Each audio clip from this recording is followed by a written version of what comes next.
Selamat siang semuanya. Assalamualaikum warahmatullahi wabarakatuh.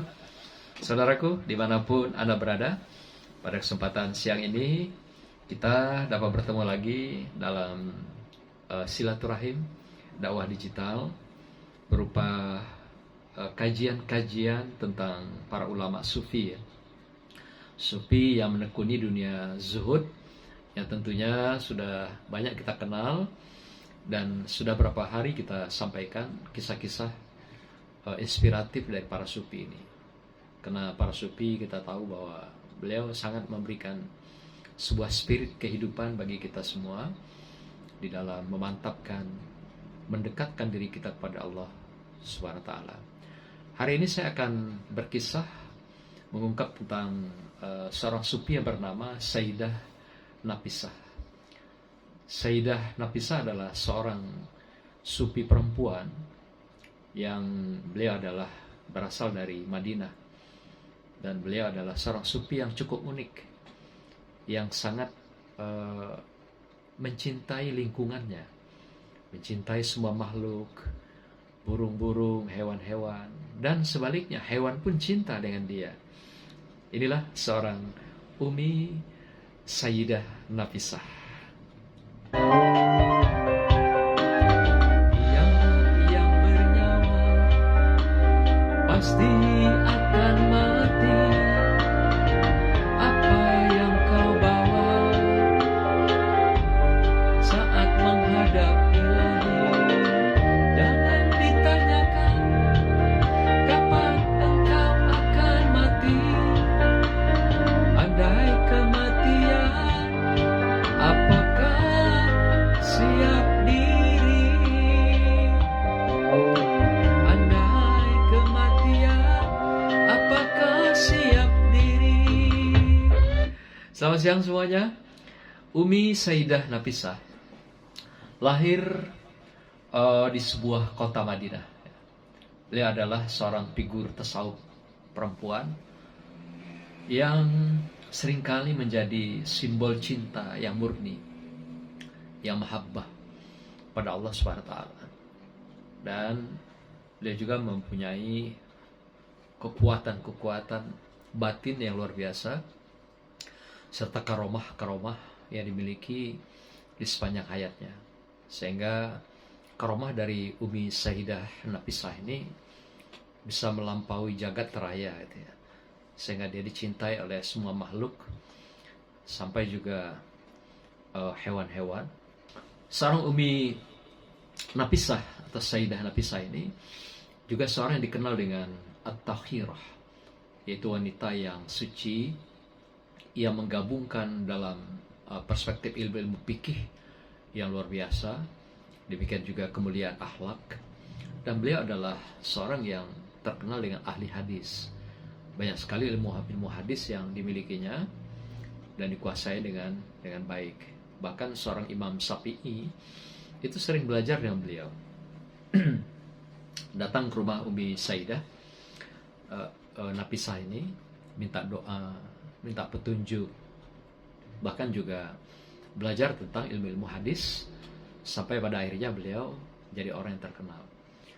Umi Sayyidah Nafisah ini memang kelahirannya di Madinah cukup lama, ya, 11 Rabiul Awal tahun 1045 Hijriah. Tapi setelah wafatnya Rasulullah, beliau adalah cicit dari Sayyidina Hasan. cicit dari Sayyidina Hasan bin Ali bin Abi Thalib. Jadi beliau membawa garis keturunan daripada kenabian sejak kecil di Madinah, sejak lahirnya. Jadi pada tahun sekitar 193 beliau pindah ke Mesir bersama suaminya yaitu Ishaq Al-Mu'taman. Karena cintanya pada sang suami, taat sang suami, dia pindah ke Mesir. Dan di Mesir juga beliau diterima oleh saudara-saudara di sana, kaum muslimin di Mesir dengan sukacita, dengan tentunya menyambut kedatangan Nafisah dengan begitu ragam kebahagiaan. Dan beliau wafat di Mesir dalam tahun 2008 Hijriah, artinya di usia 63 tahun. Cukup muda ya usia kematian beliau, sama dengan usia Rasulullah.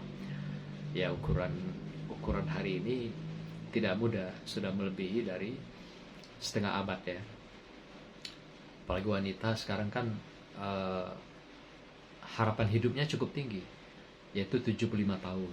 Artinya kalau wafatnya di usia 63 itu masih kategorinya muda. Karena usia harapan hidup sekarang wanita Indonesia itu 75 tahun. Jadi ibu-ibu ya sudah berubah gizinya, sudah berubah gaya hidupnya, sehingga gaya hidup juga memberikan kontribusi kepada seorang wanita sampai 75 tahun hari ini. Luar biasa ya. Jadi ibu-ibu selamat ya, panjang umur, sehat, jaga pola makannya, pola istirahat, olahraga, dan jangan lupa bersyukur. Keluarkan sebagian nikmat Allah yang diberikan pada kita sebagai tanda kita menikmati dengan kesyukuran yang Allah berikan pada kita semua. Saudaraku semua, saya sapa dulu siapa sudah bergabung pada sore hari ini di podcast kami pada Bincang Sufi ya. Baru saja mengikuti siapa ini? Oh baik, nanti saya undang ya.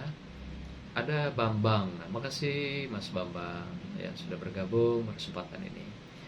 Demikian juga Siti Rahila 2, makasih ya sudah bergabung Siti Rahila. Junita apa kabar? Junita Priani ya. Selamat untuk Anda. Hari ini kita berkisah tentang perempuan hebat ya, perempuan yang telah mengukir dalam sejarah kesufian dunia ya, bernama Umi Sayyidah Nafisah. Selamat juga yang tadi sudah bergabung sebelumnya, tidak saya sempat sapa, tapi hatiku ada di Anda semua ya. Barakallah. Selamat menikmati bulan suci Ramadan. Semoga kita kembali semua dalam keadaan fitrah di hadapan Allah Subhanahu wa taala. Saudaraku semua, seorang Sayyidah Nafisah, jadi dia juga belajar ya, belajar dengan pendidikan-pendidikan yang dimulai dari ayahandanya waktu kecil. Dia juga ulama-ulama besar di Masjid Nabawi, karena dia berasal dari Nabawi asalnya. Jadi dia belajar di Masjid Nabawi, Masjid Nabi ya. Kalian utama beliau adalah tafsir, hadis, dan fikih. Jadi 3 kalian beliau ini yang dipelajari di masjid ya, selama puluhan tahun lah ya, sehingga beliau bisa menjadi seorang yang katakan ahli hadis, ahli juga fikih, dan ahli tafsir Al-Quran ya. Kemudian juga keilmuan beliau ini diakui oleh para pakar dunia. Bahkan juga Imam Syafi'i, saya katakan tadi, belajar dengan beliau, minta doa, minta barokah, minta karomahnya. Dan beliau juga sangat tinggi intelektualitasnya dan juga keilmuannya gitu ya, di tiga aspek itu, sehingga dia seringkali dikunjungi oleh para ulama dari berbagai negara, minta berkahnya dan belajar dengan beliau. Seorang sufi, beliau juga adalah selalu mengedepankan kezuhudannya, kedekatannya pada Allah dengan berzikir siang malam. Yang tentu beliau punya aliran yang sederhana, yaitu sufinya atau zuhudnya aktif, karena dia bersuami dan punya juga putra-putri yang tercinta sebagai buah hatinya dengan sang suami ya. Saudaraku, selamat sore semuanya yang telah bergabung. Saya sapa di sini ada Bang Pajar, apa kabar Bang Pajar? Bang Janang ya. MF Jana, makasih udah bergabung. Demikian juga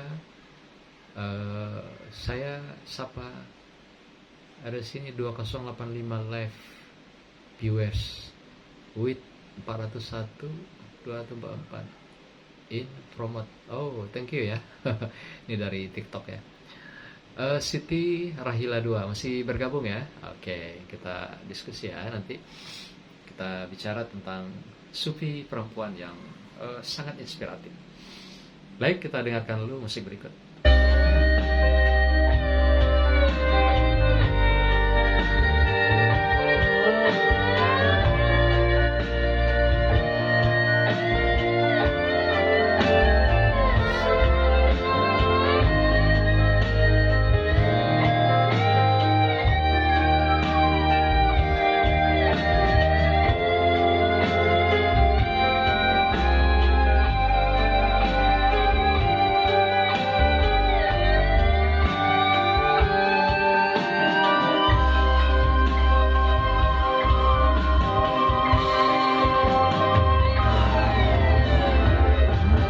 Sehatmu sebelum datang sakitmu, ingatlah mudamu sebelum datang tuamu, ingatlah kayamu sebelum datang miskinmu, ingatlah lapangmu sebelum datang sempitmu.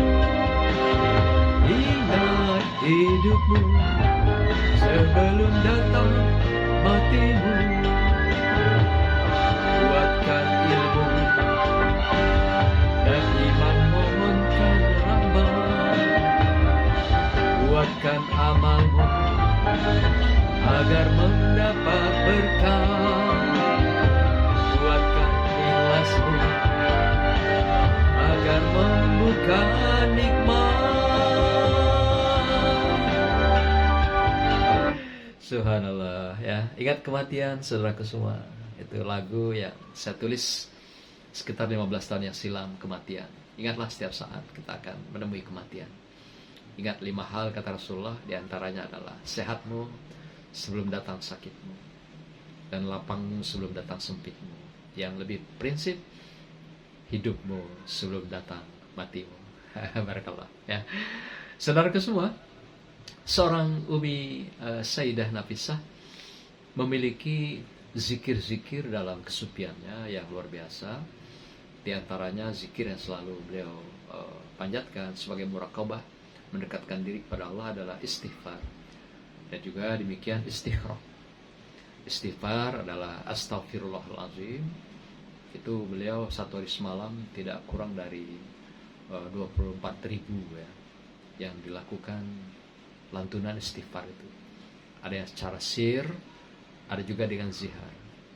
Tapi beliau lebih banyak juga melakukan zikir-zikirnya adalah dengan istighraq. Istighraq itu adalah zikir dengan asmaul husna. Jadi asma ya, asmaul husna itu yang 99 itu. Jadi mulai dari Allahur Rahmanur Rahim sampailah terakhir. Ini yang sering beliau lantunkan dalam zikir-zikirnya dalam setiap hari. Dan hebatnya lagi, beliau adalah seorang sufi yang zikirnya pada Al-Quran langsung. Selama hidupnya selama 63 tahun ya, selama 63 tahun itu hidupnya selama 63 tahun beliau menamatkan Al-Quran itu sampai 1900 kali. Inilah Umi Sayyidah Nafisah. Jadi beliau menghatamkan Al-Quran 1900 kali. Jadi kalau kita bayangkan dengan usia dia sekitar 63 tahun, itu perkiraan dia menamatkan Al-Quran itu hampir setiap hari ya, menghatamkan Al-Quran itu. Bisa jadi sehari 3 kali sampai 5 kali. Kalau nggak terkejar sampai 1900 kali. Luar biasa. 1900 kali dia hatamkan Quran selama hayat. Tentulah mungkin diawali dari akil balik. Kalau akil balik dikatakan usia 12 tahun, maka sekitar 51 tahun dia habiskan waktu menghatamkan Quran itu. selama 1900 kali. Dan Umi Saidah Nafisah ini berpuasa dalam hayatnya itu sebanyak 30 tahun, luar biasa. Selama 30 tahun. Berarti kalau sampai usia kematiannya 63 tahun. Jadi dia berpuasa itu sejak usia 30 tahun. Itu sudah berpuasa dia. Non-stop. Jadi dia tidak puasa seperti Nabi Daud, tidak puasa seperti Nabiullah Muhammad Senin Kamis, tapi dia puasa tiap hari. Luar biasa ya Umi Saidah. Tiap hari dia berpuasa selama 30 tahun. Dan sempat mengerjakan haji selama 30 kali dalam masa hayatnya atau hidupnya. Berarti hampir setiap tahun ya dia lakukan kegiatan haji ini ke Tanah Suci Mekah. Jadi beliau sangat monumental ya di dalam sejarah wanita hebat dunia, wanita tangguh, dan juga wanita yang memang disenangi, mempesona. Bukan saja di kalangan makhluk manusia, tapi hewan-hewan sangat cinta dengan Umi Saidah. Bahkan hewan-hewan banyak sekali memberikan pertolongan pada dia. Bahkan juga kalau dia membutuhkan sesuatu, dia minta tolong dengan hewan. Jadi luar biasa. Tentu dia punya kemampuan berkomunikasi dengan hewan. Samping dia cinta dengan lingkungan dan hewan itu. Kalau pagi-pagi dia bangun, dia siapkan makanan ya, dengan membagikan beras. Dia membagikan makanan-makanan roti. Dia memberikan makanan-makanan seperti nasi. Dia memberikan daging-daging untuk yang hewan-hewan buas yang datang mampir ke rumahnya. Jadi inilah kedermawanan seorang Umi Nafisah yang luar biasa, sehingga dia dicintai oleh sebuah makhluk. Jadi hari itu hewan apa saja yang datang ke rumahnya, dia akan jamu. Di samping dia siapkan makanan-makanan untuk hewan-hewan ternak ini. Dan beliau juga sangat dermawan, di samping rezekinya juga sangat murah. Sang suami juga adalah pekerja keras yang juga mendukung, membackup seorang Umi Nafisah di dalam kehidupannya. Inilah hebatnya Umi Nafisah yang sangat terkenal dalam masa sejarahnya. Jadi beliau selalu hidup lebih banyak di rumah. Bahkan ketika beliau sampai hayatnya, itu pun dia dimakamkan di rumah. Seorang Umi Nafisah sejak usia pertengahan di Mesir, beliau sudah menggali kuburan, minta tolong dengan suaminya dan tetangganya agar digali sebuah kuburan. Jadi beliau berzikir itu bukan di sajadah, bukan di halaman atau di dataran, di dalam kamar, bukan. Tapi beliau berzikir di dalam kuburnya, dalam makam yang disiapkan untuk dia. Sehingga sambil berzikir, dia mengingatkan dirinya akan kematian. Dia mengingatkan dirinya satu ketika akan menghadap Allah SWT. Jadi dia selalu dengan zikir-zikirnya, istiqroh tadi, yaitu zikir Asmaul Husna itu, membuat dia selalu berada dalam muqarrabah ya, muraqabah, dekat, rakibah dengan Allah. Itulah ciri khas daripada Umi Nafisah yang berzikir dan juga menunjukkan ketaatan dia di dalam kubur, yang pada akhirnya nanti ketika dia wafat pun, dan dia diwafatkan di rumahnya sendiri, di dalam kuburannya itu. Inilah luar biasanya Umi Nafisah ya. Barakallah semuanya, Anda semua yang bergabung pada hari ini ya, semoga menginspirasi ya. Kita ikuti irama indah berikut.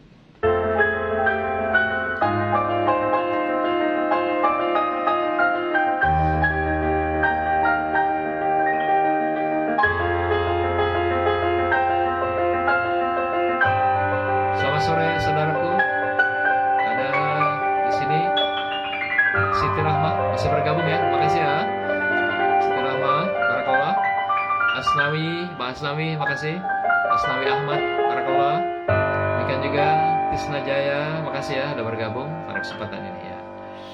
Barakallah ya, kita berkisah tentang seorang Umi Nafisah, seorang sufi ya, yang sangat alim dan juga sangat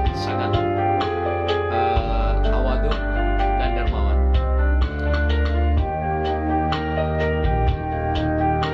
Selamat sore semuanya. Selamat sore Bu Wirda.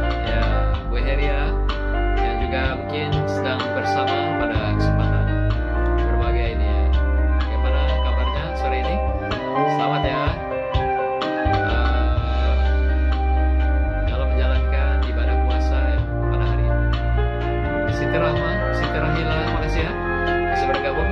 Pak Astawi, makasih. Tisna Jaya, barakallah ya sudah bersama kita pada siang hari ini.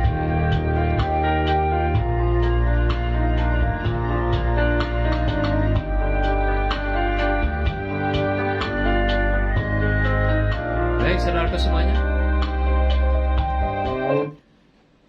seorang Umi Nafisah yang terkenal kedermawanannya, tawaduknya, yang juga seorang sufi dan zuhud, yang beliau selalu melatih jiwanya untuk merasa mati sebelum mati. Inilah konsep seorang Umi Nafisah.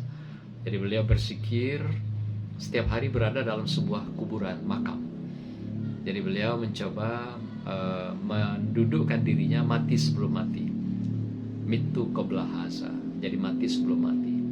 Inilah yang beliau lakukan di dalam kehidupannya. Dia merasa kerinduan yang puncak dengan Sang Khalik pada Allah, sehingga dia berzikir setiap harinya berada dalam makam itu. Inilah luar biasanya beliau. Bagaimana kehidupan dia dengan sang hewan ya? Yang dikatakan dalam sejarah itu bahwa manusia bisa bersahabat dengan hewan. Di mana dikatakan misalnya dalam surah Al-An'am ya, dan tidak ada seekor binatang pun atau hewan yang ada di bumi dan di bumi termasuk burung-burung yang terbang dengan kedua sayapnya, melainkan semuanya merupakan umat-umat seperti kamu, seperti makhluk yang lain. Nah, ini dasar dia memerankan dirinya dekat dengan hewan itu.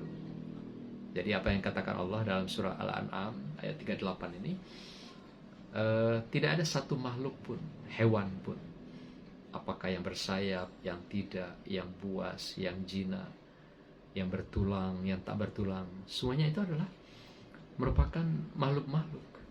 Dia semuanya adalah merupakan umat-umat kamu juga, umat juga, sama dengan makhluk seperti kamu.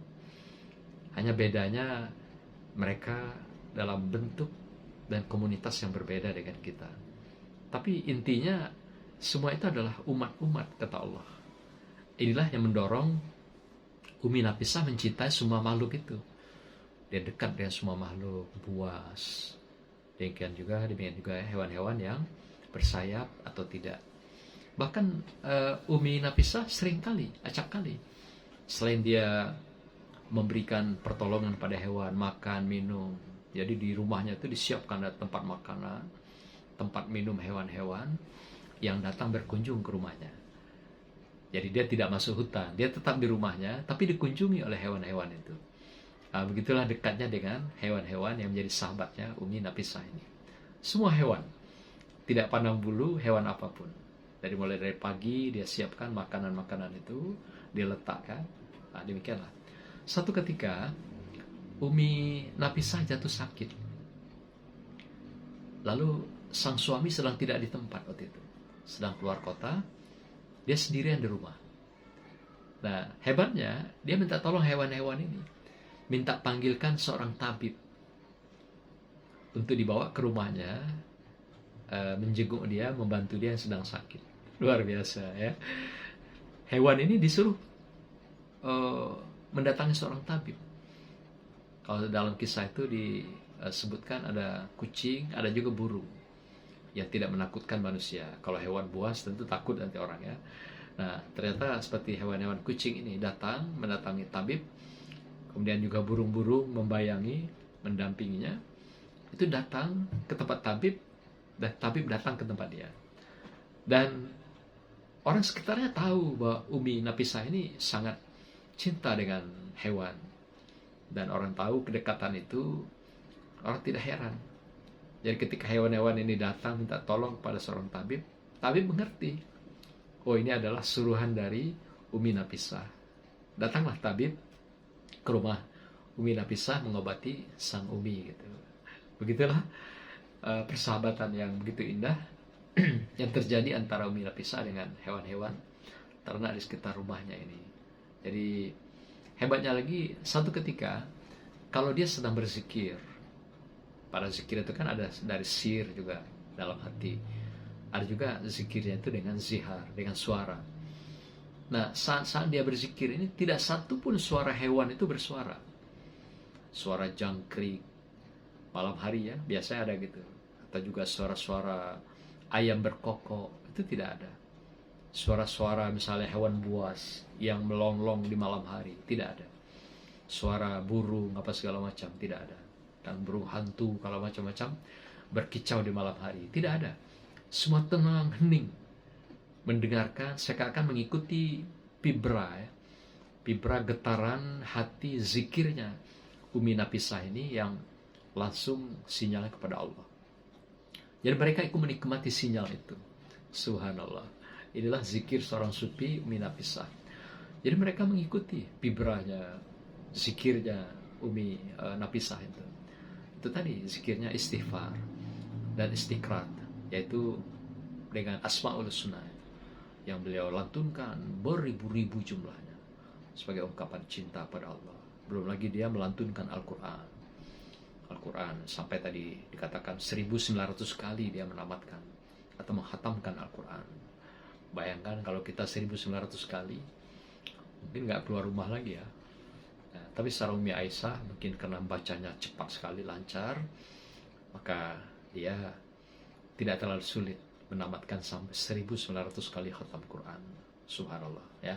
Inilah seorang Umi Nafisah ya.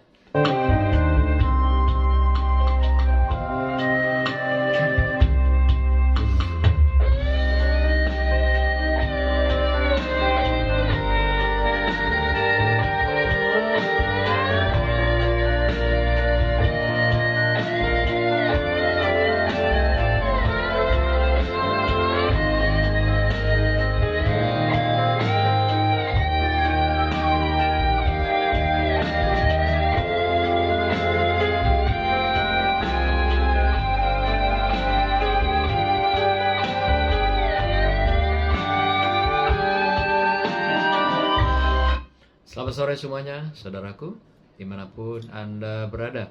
Pada kesempatan yang berbahagia ini, saya sapa dulu ada saudaraku yang sudah bergabung.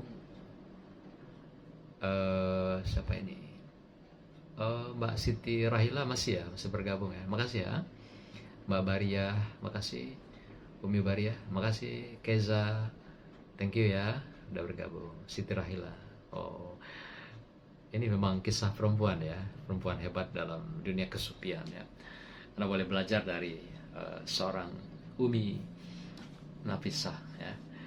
Baik saudaraku semua, sekalipun mereka atau Umi Nafisah adalah seorang wanita yang dermawan, yang baik, yang punya komunikasi khusus dengan hewan-hewan, ternyata dalam hidupnya juga ada punya kesedihan-kesedihan.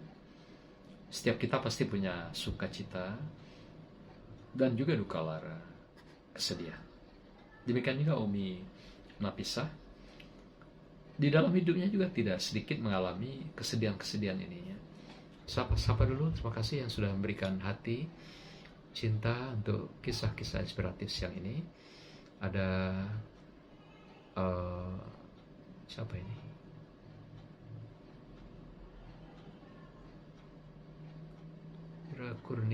Indra Kurnia, makasih ya Indra, makasih udah bergabung. Ada juga Cuan Ki Aba, oh apa ini? Cuan Ki ya, selamat bergabung Cuan Ki. Asgen, makasih ya. Mbak Siti Rahila masih bergabung ya, makasih ya. Jadi seorang Umi Nafisah, dia punya beberapa masa kesedihan dalam hidup. Pertama ketika dia meninggalkan Madinah, kota suci, kota Nabi, dan di sana adalah makam datuknya ya, yaitu Nabi Muhammad SAW. Beliau adalah lebih kepada cicit ya, sebenarnya bukan cucu, tapi cicit Rasulullah, keturunan langsung dari Hasan bin Ali bin Abi Thalib. Jadi turunan lainnya adalah Hasan ya. Nah, beliau satu ketika meninggalkan Madinah sangat sedih luar biasa. Tapi ketaatan dengan sang suami itu lebih di atas segalanya. Karena ketika seorang wanita sudah menikah, maka tanggung jawab orang tuanya turunlah kepada sang suami. Keridhaan suami adalah keridhaan Allah. ketaatan suami pada suami adalah ketaatan pada Allah. Inilah jaminan surga bagi seorang wanita di dalam membingkai keluarganya, dalam membangun keluarganya yang sakinah, mawaddah, warahmah. Ketaatan ini dirasakan dalam kesedihan yang dalam. Meninggalkan Madinah, tapi mengikuti sang suami yang juga seorang saudagar, harus pindah hijrah untuk meningkatkan kapasitas bisnisnya, perdagangannya, maka dia pindah ke Mesir. Sampailah terakhir dia menghembuskan napas terakhirnya di Mesir. Ya. Jadi wafatnya di Mesir. Jadi tidak kembali dia ke Madinah. Dia berada di Mesir. Sama dengan Imam Syafi'i. Imam Syafi'i juga makamnya di Mesir, sama dengan Umi Sayyidah Nafisah ini. Satu ketika Umi Nafisah mengalami kesedihan yang luar biasa, yaitu Mesir mengalami masa paceklik, di mana air kering, tanaman-tanaman mati semua, buah-buahan juga nggak ada yang berbuah, sampai hewan-hewan pun teriak kena air kering. Bayangkan sungai Nil yang besar itu mengering, sungai Nil yang besar itu ngering, yang ada di Mesir itu. Nah, satu ketika datanglah masyarakat, jamaahnya ke rumah Umi Nafisah. Wahai Sayyidah Nafisah, doakanlah agar negeri Mesir ini diberikan karomah berkah engkau, agar diberikan air, kesuburan kembali, agar ternak-ternak kami tidak mati, tanaman kami juga tidak musnah. Pun begitu juga kita tidak merasa paceklik ini berkepanjangan, karena tidak bisa ditanami apapun. Pada Mesir itu negeri yang subur, buah-buahannya banyak, tanahnya subur, padi-padian dan sebagainya. Kan di sini juga para nabi bermukim, termasuk Nabi Yusuf dulu kan di Mesir. Nah, ini kembali pada masa Umi Nafisah ini terjadi paceklik itu. Dan pada saat ini dia tidak lantas berdoa. Dia membiarkan dulu seperti apa inginnya takdir ilahi terhadap paceklik yang menimpa masyarakat ini. Tapi karena sudah seringkali datang rombongan, komunitas, jamaah datang ke rumahnya, pada akhirnya Umi Nafisah mengabulkan doa-doa mereka. Dan Umi Nafisah berdoa kepada Allah, minta disuburkan kembali Mesir yang sudah tandus ini, yang sudah paceklik. Karena masyarakat sudah sangat kesulitan, sudah nggak ada makanan, air kering, sungai Nil kering. Nah, disinilah beliau menyerahkan selendangnya yang selalu dia pakai setiap hari, yang selalu dia bawa dalam zikirnya, dalam ibadahnya. Dia serahkan kepada jamaahnya. Lalu dikatakan, kamu hanyutkan selendang aku ini di sungai Nil. Jadi jamaah membawa selendangnya itu ke sungai Nil, dan tidak berapa lama sungai Nil pun meluap kembali, naik, hujan pun turun, dan tanah-tanah pun menjadi subur. Begitulah berkat karomah selendang dan doa yang dipanjatkan oleh Umi Nafisah pada Allah SWT. Allah berikan kembali air sungai Nil melimpah lagi, ya, bagus, jernih, dengan ikan-ikannya segala macam, ternak juga gemuk-gemuk, padi-padian, buah-buahan pun makmur kembali.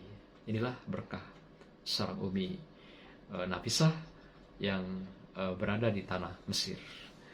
Saudara, ada kesedihan lain juga yang dia rasakan tatkala ketika seorang ulama besar wafat, yaitu Imam Syafi'i. Imam Syafi'i ketika wafat, beliau merasa kehilangan. Karena Imam Syafi'i selain temannya, tapi juga adalah orang yang selalu berdiskusi dengan dia, berkomunikasi tentang hadis, tentang fikih dan tafsir. Nah, dia kehilangan ketika wafatnya Imam Syafi'i. Dia sangat-sangat benar-benar kehilangan. Tanpa ada Imam Syafi'i, dia berjalan sendiri dengan beberapa murid-murid dan komunitasnya. Tapi dia sangat sedih dengan kehilangan daripada Imam Syafi'i ini. Inilah luar biasanya seorang Umi Nafisah.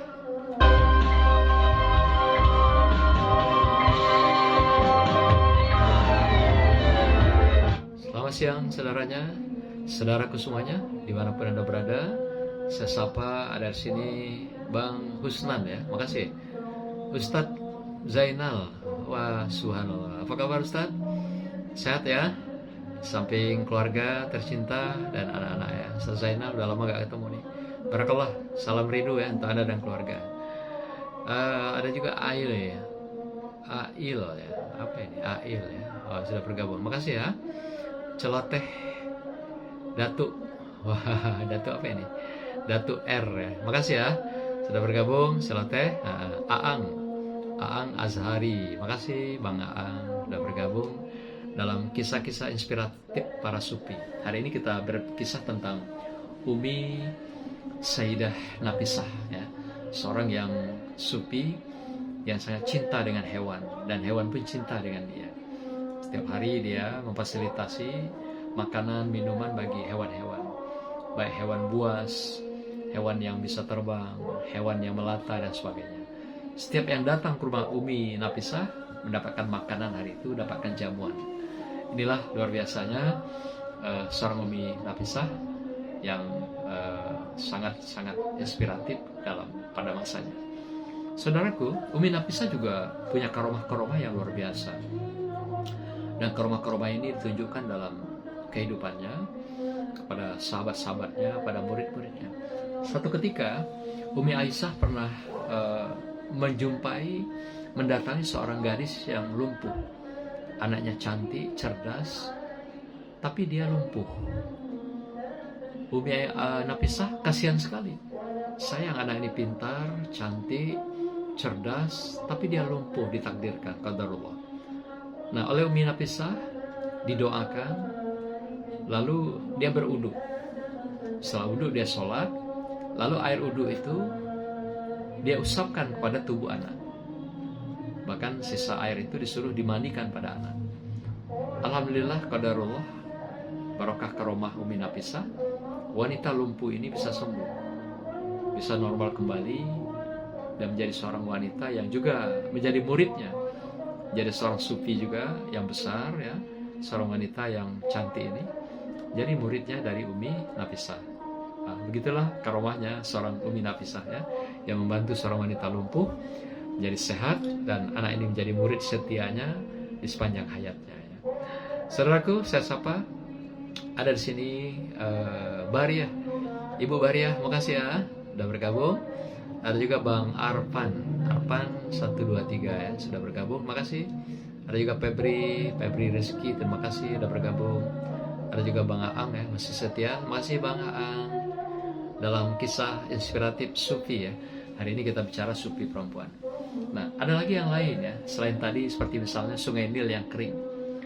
Itu dia dengan karomahnya, dia berikan selendangnya kepada jamaahnya, lalu selendang itu dihanyutkan di Sungai Nil, kemudian mengalirlah air yang banyak, kemudian melimpahlah air-air dan subur kembali tempat-tempat di lingkungan atau di negeri Mesir yang subur ya.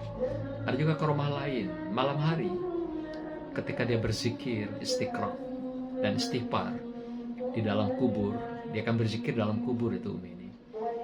Itu ada penerang seperti cahaya menerangi Umi Nafisah, kayak ada lampu yang menerangi seorang Umi Nafisah. Tidak tahu dari mana lampu itu, tapi cahaya menerangi dia, membaca Al-Quran, berzikir, sehingga cahaya terang benderang, memberikan cahaya penerangan pada Umi Nafisah. Inilah karomah-karomah yang luar biasa bagi beliau, diberikan oleh Allah SWT, dan juga sangat memiliki keluar biasaan dan juga karomah-karomahnya yang luar biasa. Seperti misalnya dia memberikan makanan dan minum kepada hewan. Kalau secara logika nggak masuk, dari mana dia dapatkan makanan? Setiap hari ada daging bagi binatang buas, ada makanan lezat, roti-roti bagi hewan-hewan biasa, burung yang terbang, atau juga biji-bijian bagi hewan tertentu makan biji-bijian, ada yang makan umbi-umbian.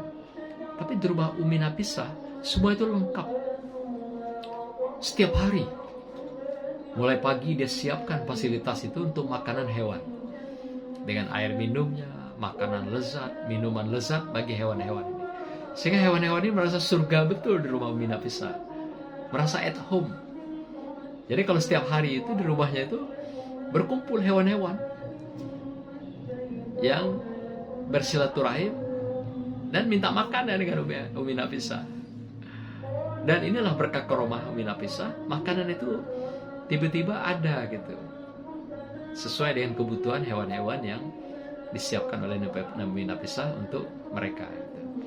Mana yang kenyang ya pergi pulang. Nah hebatnya Umi Nafisah bisa berbicara dengan hewan-hewan ini. Itu bahasa-bahasa batin ya, bahasa hati yang merupakan karomah dari Allah Subhanahu wa Ta'ala.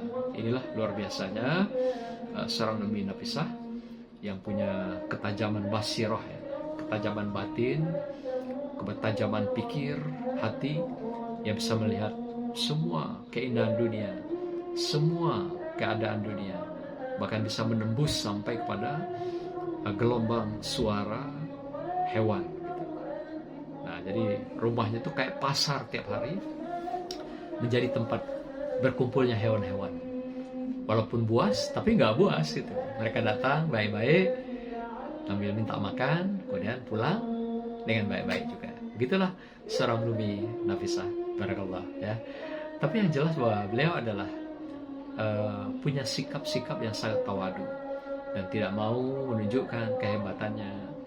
Malah dia satu ketika berapa kali pernah ingin meminta dengan suaminya kembali ke Madinah, karena beliau tidak sanggup didatangi oleh orang-orang, selalu minta doa gitu. Nah inilah kalau orang punya karomah, kadang-kadang kan selalu minta doa, macam-macam doa, untuk dirinya, untuk keluarganya, untuk anak-anaknya. Nah dia merasa terganggu dengan kedatangan orang itu, dan mengganggu dia berzikir katanya, mengganggu dia baca Al-Quran, sehingga dia tidak bisa tenang, tidak bisa konsen, siang datang, malam datang, sehingga waktunya agak tersita dengan kedatangan orang-orang ini gitu. Nah, walaupun dia sebenarnya tidak menolak, tapi kalau sudah rame-rame, sudah lagi hewan tadi, kalau hewan kan datang, makan dan pergi gitu. Jadi dia Umi ini siapkan pagi-pagi pada subuh, dihidangkan makanan, datanglah hewan-hewan. Nah kalau manusia bergiliran kadang-kadang minta doa, minta karomahnya. Nah ini yang Umi Nafisah nggak sanggup melayani orang banyak, yang sekian macam doa harapan yang diminta melalui Umi Nafisah gitu ya. Sehingga dia pernah meminta pada suaminya untuk pulang ke Madinah agar bisa lebih konsen untuk berzikir dan menunjukkan mahabbahnya kepada Allah Subhanahu wa Ta'ala. Mbak Leniati, makasih ya udah gabung. Apa kabar? Menyaksikan juga Haji Matrofi, barakallah Bang Matrofi, apa kabar? Ada juga apa nih? Kol Uwi Pakis. Oh, makasih ya udah bergabung. Bang Aang Azhari, makasih ya udah bergabung. Nah, saudaraku sekalian, inilah sekelumit kisah seorang Umi Nafisah yang sangat terkenal pada masanya, dan juga orang yang juga sangat disegani, disayangi oleh para hewan, dan mereka merasa semuanya dekat dengan Umi Nafisah, dan juga beliau sangat mencintai hewan-hewan, dan hewan-hewan pun mencintai mereka. Inilah persahabatan yang luar biasa antara seorang sufi dengan hewan-hewan. Singkat cerita, akhir ujung hayatnya, beliau pernah sedang satu ketika ngaji, sedang sampai pada membaca surah Al-An'am ayat 127 yang berbunyi, lahum darussalam inna rabbihim wa huwa waliyuhum bima kanu ya'malun. Bagi mereka disediakan tempat yang damai, surga di sisi Tuhannya, dan dialah pelindung mereka karena amal kebajikan yang mereka kerjakan. Ketika akhir ujung ayat ini dibaca oleh Umi Nafisah, tiba-tiba napasnya terhenti. Tiba-tiba Umi Aisyah mengakhiri kehidupannya, meninggal dunia, dan meninggalkan dunia yang fana. Inilah perjalanan seorang Umi Nafisah dalam hidupnya. Jadi beliau wafat sedang membaca Al-Quran, persis sedang membaca surah Al-An'am ayat 127. Jadi memang kata Rasulullah, setiap orang akan wafat tergantung dari kebiasaannya. Jadi kalau seorang biasa baca Quran, wafatnya nanti di akhir hayatnya adalah dalam suasana baca Al-Quran. Ketika dia adalah ahli ibadah, maka dia wafat pun dalam masa-masa saat beribadah. Yang gawat, kalau dia biasa pelaku maksiat. Nah, ketika dia wafat, akan wafat pada masa kemaksiatan itu. Subhanallah, na'udzubillahi min zalik. Jadi ketika dia melakukan maksiat itu, di saat itulah dia diwafatkan oleh Allah Subhanahu wa taala. Nah, seperti Umi Nafisah diwafatkan ketika dia baca Al-Quran, karena dia adalah ahli Quran dan dia sudah mendapatkan 1900 kali khatam Quran. Luar biasa Umi Nafisah. Semoga kisah ini menginspirasi kita semua dan bisa menjadikan contoh tauladan, terutama bagi ibu-ibu ya yang sedang menjalani menapaki kehidupan, sehingga kita berakhir di kehidupan dunia yang fana ini nanti dengan husnul khotimah. Barakallah ya. Saya sapa untuk terakhir sahabatku semuanya, saudaraku yang sudah bergabung pada kesempatan berbahagia ini. Ada di sini Bang Kol Ubi tadi ya, Bang Rahmiati, Mbak Rahmiati, di mana kakak? Di Jambi ya? Atau di Padang? Katanya mau ke Jakarta ya. Selamat ya Lebaran. Misa, makasih Mbak Misa yang sudah bergabung. Azhari masih gabung ya. Makasih Dinda sudah bergabung pada kesempatan berbahagia ini. Demikianlah saudaraku, itulah akhir dari perjalanan kisah seorang sufi yang inspiratif yaitu Umi Nafisah. Barakallah, semoga Anda mendapatkan inspirasi, mendapatkan pengetahuan dalam dakwah digital yang singkat ini, dalam kisah-kisah para sufi inspiratif ya. Semoga semuanya akan berikan pemikiran cerdas bagi kita semua. Salam semuanya, selamat Idul Fitri ya. Sebentar lagi kita akan masuk dan sebentar lagi kita akan menjadi orang-orang yang suci di hadapan Allah Subhanahu wa taala ya. Selamat ya. Terakhir saya sapa ada Firdaus ya. Makasih Firdaus sudah gabung. Agus Maulana, terima kasih sudah gabung. Ada juga Ibu Tati. Apa kabar Ibu? Semoga sehat ya dan selamat memasuki Idul Fitri. Ntar lagi akan kita lakukan. Bu Tati cantik selalu, sehat selalu, bahagia selalu ya, samping keluarga. Barakallah Bang Aang Azhari. Demikian saudaraku sekalian, terimalah alunan suara terakhir kami.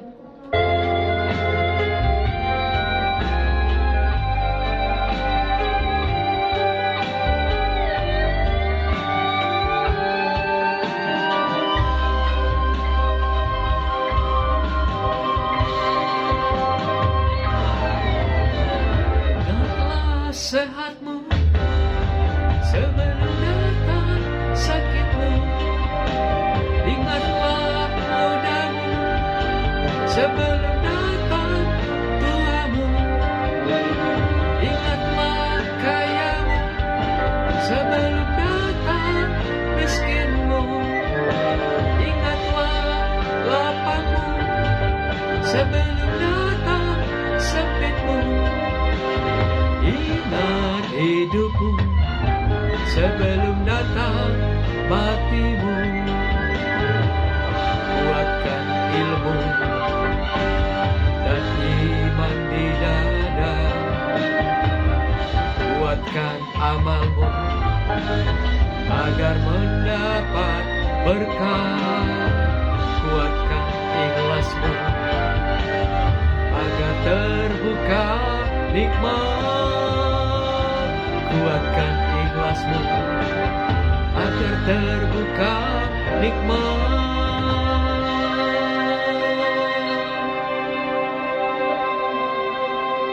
Barakallah semuanya. Tiap yang bernyawa pasti akan mati. Apa yang kau bawa saat menghadap Ilahi? Jangan ditanyakan kapan engkau akan mati. Andai kematian, apakah siap diri? Andai kematian, apakah siap diri? Selamat sore semuanya. Assalamualaikum warahmatullahi wabarakatuh.